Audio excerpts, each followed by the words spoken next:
तो फिल्म की शुरुआत होती है एक लड़की से जो प्लास्टिक सर्जरी के बाद अपनी बॉडी से पट्टियां हटा रही थी। ये लिली को थी जिसने खूबसूरत दिखने के लिए फेस की ही नहीं पूरे जिस्म की सर्जरी करवा ली थी। दूसरी तरफ हमें एक पुलिस ऑफिसर मिस्टर असाडा को दिखाया जाता है। वो और उसकी असिस्टेंट इस टाइम लिलिको के ही बारे में बातें कर रहे थे। लिलिको ने सर्जरी करवाई थी फेम हासिल करने के लिए, यानी मशहूर होने के लिए। लोग नहीं जानते थे कि लिलिको का जिस्म और चेहरा असली नहीं है, पर मिस्टर असाडा ये बात जानते थे। वो अपनी असिस्टेंट से कहते हैं कि मुझे कभी भी लिलिको की बोन्स और मसल्स की मूवमेंट सेम नहीं लगी। साफ मतलब है कि उसने बहुत सारी सर्जरीज करवाई हुई हैं और उसकी खूबसूरती बस ऐसे ही है जैसे कोई फल बाहर से बहुत खूबसूरत दिख रहा हो लेकिन अंदर से गल सड़ गया हो। अगले सीन में हम लिलिको को एक प्रेस कॉन्फ्रेंस में देखते हैं। बहुत ज्यादा खुश नजर आ रही थी वो। यहाँ पर बहुत सारे बड़े बड़े टीवी चैनल्स उसकी न्यूज को कवर करने के लिए आए हुए थे क्योंकि लिलिको अपनी फर्स्ट फिल्म करने के लिए जा रही थी। खैर, इस प्रेस कॉन्फ्रेंस के बाद हमें लिलिको को उसके ड्रेसिंग रूम में दिखाया जाता है, उसके मेकअप आर्टिस्ट और उसकी असिस्टेंट के साथ। इतनी देर में यहाँ पर उसका फ्रेंड भी आ जाता है जिसके साथ वो काफी क्लोज हो जाती है। इसी वजह से असिस्टेंट और मेकअप आर्टिस्ट रूम से चले जाते हैं। इसी रात लिली को अपने प्रोड्यूसर के साथ भी रहती है क्योंकि वो चाहती थी कि प्रोड्यूसर अपने डायरेक्टर से कहे कि लिलिको के साथ उन्हें एक और फिल्म बनानी है। उसके जाने के बाद लिली को शीशे में अपना चेहरा देखकर खुश हो ही रही होती है कि उसे अपने सर पर एक काला धब्बा दिख जाता है। उसका ये स्कार यानी धब्बा उसके मेकअप आर्टिस्ट ने भी देखा था। दूसरी तरफ वो भी इस बारे में अपने प्रोड्यूसर से बात करता है। प्रोड्यूसर ये बताती है कि वो धब्बा लिलिको की सर्जरीज का साइड इफेक्ट है। ये सर्जरीज भी सारी प्रोड्यूसर ने ही करवाई थी ताकि उसके जरिए लिलिको खूबसूरत हो और लिलिको की खूबसूरती के जरिए उसकी कंपनी भी पैसा कमाए। इस बड़े राज को छुपाने के लिए प्रोड्यूसर मेकअप आर्टिस्ट को अपनी एक कीमती रिंग भी दे देती है, ये कहते हुए कि मैं जानती हूँ तुम इसका अच्छा ख्याल रखोगे। ख्याल उसे रिंग का नहीं बल्कि राज का रखना था। प्रोड्यूसर ने एक और शॉकिंग बात ये भी बताई थी कि लिलिको का चेहरा ही नहीं बल्कि उसकी बॉडी का एक एक पार्ट नकली था। उसके जिस्म में जो असली चीजें थी वो सिर्फ उसकी आंखें और उसके प्राइवेट पार्ट्स थे। अगले दिन प्रोड्यूसर लिलिको को हॉस्पिटल भेज देती है वापस ताकि उसके इस धब्बे को ठीक किया जा सके। जहाँ क्लिनिक में लिलिको नोटिस करती है कि और भी लड़कियां अपने ऊपर से कंट्रोल खोए हुए यहाँ पर आई थी क्योंकि सर्जरीज के साइड इफेक्ट में उनकी बॉडी और भी ज्यादा बदसूरत दिखने लगी थी और डॉक्टर्स उनको ठीक भी नहीं कर पा रहे थे। इससे पहले कि लिलिको उस लड़की से जाकर बात कर पाती, लिलिको को डॉक्टर्स अपने पास बुला लेते हैं। दूसरी तरफ हमें मिस्टर असाडा को दिखाया जाता है जो एक नगूमी नाम की लड़की के केस की इन्वेस्टिगेशन कर रहे थे जिसकी डेड बॉडी उसके फ्लैट से बुरी हालत में मिली थी। मिस्टर असाडा अपने कुलीग को बताते हैं कि उस लड़की का एक्स हस्बैंड भी उसी ब्यूटी क्लिनिक के लिए काम करता है जिसका केस हम पहले भी देख रहे हैं। ये क्लिनिक इलीगली इंसानों के ऑर्गन्स, बोन्स और स्किन का यूज करते हैं अपनी सर्जरीज में और ज्यादातर सर्जरीज ब्यूटी पर्पस के लिए होती हैं और इन सर्जरीज के लिए ये क्लिनिक बहुत ज्यादा पैसे चार्ज करते हैं। सिर्फ यही नहीं, इन सर्जरीज के बाद भी बॉडी को नॉर्मल रखने के लिए हर महीने लाखों की मेडिकेशन की जरूरत पड़ती है और अगर कोई अफोर्ड ना कर पाए तो उसको बहुत ही बुरे साइड इफेक्ट्स का सामना करना पड़ता है जिसकी वजह से कुछ लड़कियां तो अपनी जान भी ले लेती हैं। जिस तरह ये अंजाम हमें सामने नजर आ रहा है। मिस्टर असाडा के कलीग्स परेशान थे कि बेचारी लड़कियां इतना भयानक कदम उठा क्यों लेती हैं अपनी सर्जरीज करवाने का। अगले सीन में हमें दोबारा लिलिको को दिखाया जाता है जो कि हर दूसरे फोटोशूट का हिस्सा बनी हुई थी। उसके पास इतने कॉन्ट्रैक्ट्स थे, इतने काम थे कि उसकी नींद तक भी पूरी नहीं हो पा रही थी, लेकिन पैसे और शोहरत के लिए उसने अपनी नींद, तकलीफ सब कुछ छुपाई हुई थी जिसका रिजल्ट उसे मिलता भी है। तकरीबन हर मैगजीन के कवर पेज के ऊपर उसी की फोटो होती है और सभी मैगजीन्स बहुत तेजी से बिक जाते हैं। लाखों लोग लिलिको के फैन बन गए थे, यहाँ तक कि हॉलीवुड से भी लिलिको को फिल्म की ऑफर आ गई थी। एक दिन ऐसे ही अपनी बिजी रूटीन से फारिग होकर लिलिको अपनी असिस्टेंट मिचिको के साथ अपने घर वापस आ रही होती है तो वो मिचिको से सवाल करती है कि तुम मेकअप क्यों नहीं करती। मिचिको जवाब देती है क्योंकि इसका फायदा ही नहीं, मेकअप मेरी बढ़ती हुई एज को तो नहीं छुपा पाएगा। मिचिको ने तो ये बात बिना सोचे समझे कहती थी लेकिन लिलिको के लिए ये एक बहुत ही बड़ी सोच बन गई थी। जाहिर सी बात थी सर्जरीज उसकी बढ़ती हुई उम्र को तो नहीं छुपा पाएंगी और उस तरह बढ़ती उम्र के साथ उसे शायद काम भी मिलना कम हो जाएगा। इस सोच की वजह से लिलिको काफी डिप्रेस हो जाती है। सोचते हुए उसे ये भी ख्याल आता है कि काश उसके पास कोई ऐसा होता जो उससे सच में प्यार करता मिचिको उसे दिलासा देती है कि लाखों लोग आपको पसंद करते हैं, पर लिली को कहती है कोई ऐसा नहीं है मेरे पास जो मुझसे प्यार करे। बस इन्हीं बातों को करते हुए वो इस टाइम मिरर के सामने बैठी हुई थी और जैसे ही वो अपने माथे से बाल हटाती है तो देखती है कि उसके सर पे बना हुआ निशान और भी ज्यादा गहरा हो चुका था। उसने जब अपना मेकअप साफ किया तो उसके मुंह पर और भी बहुत से निशान थे और ये देखकर वो रोने लग गई। उसे डर था कि अगर ये निशान या उसकी सच्चाई सबके सामने आ गई कि उसका चेहरा सर्जरी की वजह से खूबसूरत है तो लोग उससे नफरत करने लगेंगे। वो लाखों लोग जो अब उसे पसंद करते हैं वही सब उसके बारे में बातें बनाएंगे। अपने इसी गुस्से और दुख में वो मिचिको के साथ काफी ज्यादती भी कर जाती है। सुबह होते ही वो देखती है कि मिचिको उसके घर पर नहीं थी। उसे घर पर अपनी सिस्टर का कार्ड मिला था जो उसे बता रही थी कि वो भी इसी शहर में आई हुई है स्कूल ट्रिप के साथ और वो उससे मिलना चाहती है। लिली को फौरन उससे मिलने के लिए माँ चाहती है क्योंकि उसे भी अपनी फैमिली याद आ रही थी और वो सालों बाद अपनी बहन से मिल रही थी। लिली को की बहन उसे अपने बहुत सारे मसले बताती है कि कोई भी उसे पसंद नहीं करता, सब बुली करते हैं उसे। तो लिली को उसे भी सर्जरी करवाने का मशवरा देती है और साथ में ये भी कहती है कि सर्जरी का सारा खर्चा मैं खुद अफोर्ड कर लूंगी। यहाँ से फ्री होकर लिली को दोबारा जाती है अपने ब्यूटी क्लिनिक में क्योंकि पिछली रात उसने देख लिया था कि उसकी बॉडी पर और भी बहुत सारे निशान आ गए थे। डॉक्टर नोटिस करते हैं कि इस मर्तबा उसकी स्किन भी ढीली होने लगी थी और उसे भी टाइट करने की जरूरत थी।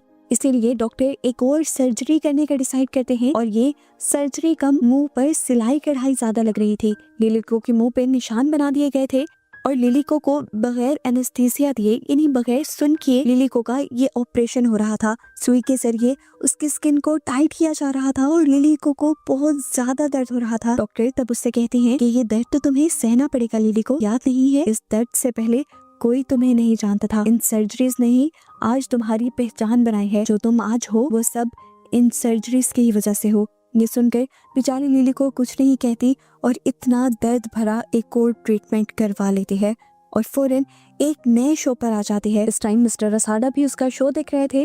उसके बोलने के अंदाज से वो समझ जाते हैं कि लिली को अब दोबारा कुछ और करवा के आई है और अब वो अपनी असिस्टेंट से कहते हैं कि टाइम आ गया है कि लिली को भी एक्सपोज कर दिया जाए। जबकि दूसरी तरफ जब लिली को की प्रोड्यूसर को ये बात पता चलती है कि लिली को अपनी बहन को पैसे भेज रही है तो प्रोड्यूसर उसे समझाती है कि तुम ज्यादा पैसे अपने घर नहीं भेज सकती क्योंकि लिली को का जो ब्यूटी ट्रीटमेंट हो रहा है वो बहुत ही ज्यादा कॉस्टली है और आज के बाद से लिली को अपनी ब्यूटी ट्रीटमेंट के पैसे भी खुद ही लगाने थे क्योंकि प्रोड्यूसर्स और कंपनी को लिली को पर जितना पैसा लगाना था वो लगा चुके थे और अब वो एक नई मॉडल को ले आए थे यहाँ पर जो लिली को से कहीं ज्यादा खूबसूरत थी और उसकी खूबसूरती नेचुरल भी थी, जिसकी वजह से आते ही वो हिट हो जाती है। जो फोटोशूट सारे पहले लिली को मिलते थे वो शूट्स भी आधे से ज्यादा नई मॉडल को मिलने लग जाते हैं। उसे बहुत सी एड्स मिल जाती हैं, मूवीज मिल जाती हैं और आधे से ज्यादा मैगजीन्स के कवर पेज पर लिली को की जगह वो आ जाती है और इन सारी चीजों से लिली को बेइंतहा डिप्रेस हो जाती है और अपने डिप्रेशन को कम करने के लिए ड्रग्स का सहारा लेती है। इसी सारे बुरे वक्त में उसे एक और बुरी खबर ये मिल जाती है कि उसका फ्रेंड उसे छोड़कर एक पॉलिटिशियन की बेटी के साथ एंगेजमेंट कर चुका था। ये सुनकर तो लिली को पूरी तरह टूट जाती है और वो लड़का बेशर्मी से उसे कह देता है मेरी शादी तुम जैसी एक आम सी मॉडल से होना तुम्हारी खुशफहमी ही थी। लिली को अब गुस्से से पागल हो जाती है और इसके दिमाग में एक नई गेम चलने लग जाती है। इसीलिए वो अपनी असिस्टेंट मिचिको के घर खुद आती है, जहाँ कर वो देखती है कि इस टाइम मिचिको अपने हस्बैंड के साथ थी। वो शायद नहा कर निकला था। लिली को उसके करीब जाकर उससे किस की परमिशन लेते हुए उसे किस कर देती है और फिर उससे पूछती है कि क्या तुम मेरे करीब आओगे। वो लड़का पता नहीं क्यों ना नहीं कर पाया था, शायद इसी वजह से कि लिली को बहुत ज्यादा मशहूर थी। लिली को अपनी सारी हदें पार कर देती है वो भी मिचिको के सामने और मिचिको टूट जाती है अपने हस्बैंड को किसी और लड़की के साथ देखकर। वो ये सब रोक भी नहीं पाई थी क्योंकि उसे डर था कि लिली को कहीं उसे जॉब से ना निकाल दे। खैर अगले दिन लिली को अब इस कपल को अपने घर एक जरूरी काम से बुलाती है। लिली को उन दोनों को मैनिपुलेट कर देती है ये कहते हुए कि मैं जानती हूँ कि तुम दोनों मुझसे बहुत प्यार करते हो और मेरे लिए कुछ भी कर सकते हो, लेकिन मुझे तो बस एक छोटा सा ही काम करवाना है। एक लड़की के फेस पर तुम्हें एसिड फेंक कर आना है ताकि उसकी खूबसूरती खत्म हो जाए और वो जल कर मर जाए। ये दोनों उसकी बात मान जाते हैं और मिशन पूरा करने से पहले लिली को उन दोनों को ही अपने सामने करीब आने को कहती है। बेचारी मिचिको सिर्फ अपनी जॉब के लिए लिली को के कहे हुए सारे बुरे काम कर रही थी जो वो करना भी नहीं चाहती थी। अगले दिन दिखाया जाता है कि जब लिली को उसका मेकअप आर्टिस्ट तैयार कर रहा होता है तब वो लिली को की कमर पर अजीब बड़े बड़े काले धब्बे देखता है। वो समझ जाता है कि ये भी उसके ब्यूटी प्रोसीजर के साइड इफेक्ट्स हैं, इसीलिए वो कुछ नहीं बोलता। यहाँ तक कि वो अपनी असिस्टेंट को भी रूम से बाहर भेज देता है और फिर बाद में सीक्रेटली ये बात जाकर प्रोड्यूसर को बताता है। तो प्रोड्यूसर उसे कहती है टेंशन लेने की जरूरत नहीं है, मुझे लग रहा है कि लिली को का ये इंडस्ट्री में आखिरी वक्त चल रहा है। दूसरी तरफ दिखाया जाता है कि मिचिको और उसके हस्बैंड ने भी उस पॉलिटिशियन की बेटी का मुंह जला दिया था एसिड से, जिससे लिली को के फ्रेंड की शादी होने वाली थी। और ये करने के बाद मिचिको और उसके हस्बैंड बहुत ज्यादा रोते भी हैं। खैर ये सब होने से एक फायदा तो हो जाता है, लिली को का मकसद पूरा हो जाता है। लिली को का फ्रेंड उसके पास वापस आ जाता है। लिली को जब उससे सवाल करती है उसके फियांसे के बारे में तो सच बताने के बजाय वो लड़का कहता है कि मुझे तो पॉलिटिक्स में कभी इंटरेस्ट ही नहीं था, मुझे तो तुम्हारी तरह मशहूर बनना है। और इस तरह इन दोनों के फासले दोबारा कम हो जाते हैं। फिर अगला दिन होता है और हमें दिखाया जाता है कि लिली को से मिलने के लिए मिस्टर असाडा आए थे। वो लिली को से कहते हैं कि लोगों को धोखे में रखना एक जुर्म है। लिली को कहते हैं मैंने किसको धोखे में रखा है। मिस्टर असाडा बिना हिचकिचाए कह देते हैं कि तुम्हारी ये जो ब्यूटी है ये नकली है और इसी से तुमने सबको धोखे में रखा हुआ है। जब तुम्हारी सच्चाई सबके सामने आएगी लोग तुम पर थूकेंगे भी नहीं, और जिस ब्यूटी क्लिनिक पर तुम चाहती हो वो भी इलीगल है। वो बताता है कि वो ब्यूटी क्लिनिक औरतों का फायदा उठाता है उनके खूबसूरत होने के शौक को लेकर, फिर इलीगली ऐसी मेडिसिन और ट्रीटमेंट उनको देता है जिससे वो बज़ाहिर खूबसूरत तो हो जाती हैं, लेकिन वो ट्रीटमेंट आहिस्ता आहिस्ता उन्हें मौत की तरफ ले जाते हैं। मैं तो कहूँगा कि तुम अब भी उनके जाल से निकल जाओ। लिली को जवाब में कहते हैं मुझे ये सब बताने का क्या फायदा, मेरा उस सब से क्या ताल्लुक है। तब मिस्टर साडा हंसते हुए उसके हाथ में वो सारे प्रूफ्स दे देते हैं जो उनके पास थे। उन्हें सब पता था कि लिली को पहले कैसी दिखती थी, फिर सर्जरीज के बाद कैसी हुई। मिस्टर साडा ये भी बताते हैं कि मुझे सिर्फ यही नहीं पता, मुझे ये भी पता है कि पॉलिटिशियन की बेटी का जो मुंह चला है वो भी तुम्हारी ही वजह से चला है, और इस क्राइम के भी सारे एविडेंस मिस्टर साडा के पास थे। ये सारी बातें सुनकर फिलहाल के लिए तो लिली को घबराई थी। उसके हाथ से एविडेंस की फाइल पकड़कर लिली को यहाँ से चली जाती है। घर आते ही वो एविडेंस खोलती है तो उसे पता चलता है कि मिस्टर असाडा सच बोल रहे थे। इस फाइल के अंदर लिली को की वो सारी पुरानी फोटोज भी थी जब लिली को बहुत ही मोटी और भद्दी दिखा करती थी। लिली को दोबारा से पैनिक हो जाती है कि अगर ये सच्चाई उसके सबके सामने आ गई तो क्या होगा। अपने आप को काम डाउन करने के लिए वो अपने आप को एक और ड्रग का इंजेक्शन लगा लेती है। सुबह जब उठी तब भी वो नशे में थी। उसने देखा कि मिचिको उसके लिए ब्रेकफास्ट बना रही थी। उसने टीवी ऑन किया तो उसे एक और झटका देने वाली न्यूज ये पता चली कि पहले जिस एडवर्टीजमेंट में हमेशा वो हुआ करती थी आज उस एड में भी उसकी जगह नई मॉडल ने ले ली थी। ये देखकर उसका दिमाग खराब हो जाता है और वो मिचिको को काम देती है पहले की तरह इस मॉडल का भी तेजाब से फेस जलाने का। मिचिको घबरा गई थी लेकिन कोई जवाब नहीं दे पाई थी। लिली को की आज उसी मॉडल के साथ प्रेस कॉन्फ्रेंस भी थी। स्टेज पर उस मॉडल को देखकर लिली को का कॉन्फिडेंस डाउन हो जाता है और वो अपने आप को नॉर्मल करने के लिए वॉशरूम में जाकर एक और ड्रग का इंजेक्शन अपने आप को लगा लेती है। अब क्योंकि रात भी उसने ड्रग का यूज किया था और रात वाली ड्रग का असर खत्म होने से पहले ही उसने दोबारा भी अपने आप को ड्रग का इंजेक्शन लगा लिया था, तो अब उसके असर में उसे हेलुसिनेशंस होने लग जाते हैं। पूरे स्टेज पर उसे तितलियां उड़ती हुई दिखाई देती हैं जिसे वो पकड़ने की कोशिश में लग जाती है, अपने आप से कंट्रोल खो देती है, ऊट-पटांग की हरकतें करती है। और ये सब देखते हुए प्रेस कॉन्फ्रेंस पूरी तरह तबाह हो जाते हैं। सारे लोग उसके इस एबनॉर्मल बिहेवियर की पिक्चर लेते हैं और अगले दिन के न्यूज़पेपर्स और मैगजीन्स उसकी इस अजीब हरकतों की खबरों से भर जाते हैं। दूसरी तरफ दिखाया जाता है कि जब मिचिको अपना प्लान पूरा करने गई थी, दूसरी मॉडल को मारने के लिए गई थी, तो उसने देखा कि दूसरी मॉडल भी बहुत ज्यादा उदास थी। वो मिचिको को बताती है कि हम जैसी मॉडल्स को सिर्फ मशीन के तौर पर इस्तेमाल किया जाता है। जब तक हमारा फेस होता है, हमारी जवानी होती है, हमसे पैसा कमाया जाता है और फिर हमें छोड़ दिया जाता है।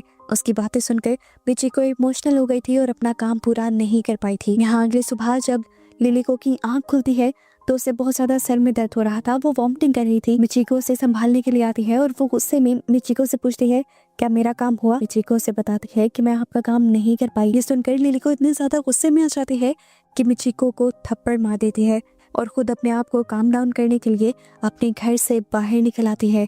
बाहर बारिश हो रही थी, उसे ये भी ख्याल नहीं रहा था। रूम के अंदर मिचिको के हाथ लग जाते हैं लिलिको के वो सारे एविडेंस जो मिस्टर असाडा उसे देकर गए थे। बस फिर क्या था, अपने थप्पड़ और अपने साथ किए गए हर जुल्म का बदला लेने के लिए मिचिको इन एविडेंस को बड़े बड़े प्रेस क्लब्स में भेज देती है। इतने बड़े बड़े राज थे, इनको कहाँ वक्त लगता था वायरल होने में। एक के बाद एक सारे ही लिलिको के खिलाफ सबूत इंटरनेट पर थे। हर कोई अब लिलिको के बारे में बातें कर रहा था और लिलिको से नफरत करना शुरू कर चुका था। बस वही दिन आ गया था जिससे लिलिको डरती थी, लेकिन वो नहीं जानती थी कि ये दिन इतना जल्दी आ जाएगा। इस टाइम लिलिको के घर के बाहर बहुत सारे न्यूज एंकर्स थे जो लिलिको से उसकी सर्जरीज के बारे में सवाल करना चाहते थे, पर लिलिको अपने घर का दरवाजा नहीं खोलती। जैसे जैसे उसका डिप्रेशन बढ़ रहा था, उसकी बॉडी पर मौजूद स्कार्स भी बहुत ज्यादा बढ़ने लगे थे। दूसरी तरफ हमें मिस्टर असाडा को दिखाया जाता है, जिनको पुलिस वाले सस्पेंड कर देते हैं क्योंकि मिस्टर असाडा ने ब्यूटी क्लिनिक की इंफॉर्मेशन को लीक कर दिया था बिना किसी अथॉरिटी और परमिशन के। और ऐसा करके उन्होंने ब्यूटी क्लिनिक वालों को एक मौका दे दिया था अपने आप को कवर करने का, लेकिन पुलिस उस मौके से पहले ही उस ब्यूटी क्लिनिक वालों को पकड़ना चाहती थी। जिस एडवर्टाइजमेंट कंपनी ने लिलिको को इंडस्ट्री में इंट्रोड्यूस करवाया था, उनके ऊपर भी प्रेशर बढ़ जाता है लोगों के सवालों का जवाब देने का। आखिर उन्हें भी प्रेस कॉन्फ्रेंस रखनी पड़ती है और प्रोड्यूसर लिलिको को समझा कर जाती है कि मैंने तुम्हारे लिए एक स्क्रिप्ट लिखी है, इसका एक एक लफ्ज रट लो, तुम इस स्क्रिप्ट के अलावा कुछ नहीं बोलोगी, बाकी सब कुछ हमारा लॉयर संभाल रहेगा। लिलिको की वजह से उनकी कंपनी की रेपुटेशन भी बहुत ज्यादा गिर गई थी। उसके जाने के बाद यहाँ पर मेकअप आर्टिस्ट आ जाता है जो मेकअप के जरिए लिलिको के सारे स्कार्स को, सारे निशानों को छुपा देता है। जिसके बाद अब लिलिको प्रेस कॉन्फ्रेंस के अंदर आ जाती है। लिलिको जानती थी कि कोई भी उसकी बात पे यकीन नहीं करेगा और ना ही कोई अब उसे पसंद करता है।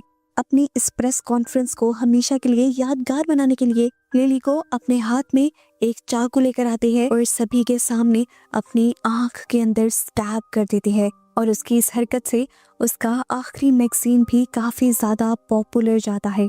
जो भी हुआ था, लिलिको का अब करियर तबाह हो गया था और जिस ब्यूटी क्लिनिक ने करियर तबाह किया था उसके बारे में किसी ने पूछा भी नहीं ज्यादा और ना ही उसे बंद किया गया। हम मिस्टर असाडा और उसके असिस्टेंट को रोड से गुजरता हुआ देखते हैं और तभी एक लड़की उनके पास आती है उनसे एक एड्रेस पूछने के लिए। ये लड़की उन्हें काफी जानी पहचानी लग रही थी, तो मिस्टर असाडा अपने असिस्टेंट को बताते हैं कि ये लड़की लिलिको की बहन है जिसने भी अब सर्जरी करवा ली थी। वो ब्यूटी क्लिनिक बंद नहीं हुआ था इलीगल काम करने के बावजूद भी, क्योंकि उस ब्यूटी क्लिनिक की डिमांड थी। खैर अब हमें दिखाया जाता है उस मॉडल को जो लिलिको की जगह आई थी। हर जगह बस अब उसी के चर्चे थे। अपना काम खत्म कर जैसे ही वो अपने कमरे में वापस आती है तो अपने चेयर पर किसी को बैठा हुआ देखती है।